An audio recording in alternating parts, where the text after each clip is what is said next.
Now, one thing you may have not noticed about the X5 is the bottom has this actual little extra bit of grip to it, a magnetic mounting spot. So check this one out. This is very, very small, but gives you a lot of options. Ready?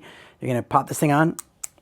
So now you have a detachable mount that you don't have to like unscrew. If you have a selfie stick on there, this just detaches. You can also still use this for your selfie stick, or you can even use action mounts. So this will pop up. That way, if you have any helmet mounts or other mounts that are already have that, you know, finger action mount goodness, this will work for that. Or yeah, you could just seriously just put on a selfie pole right there. But then if you want to take this off and put this on something else, it's just nice to have this so you can pop this on really quickly.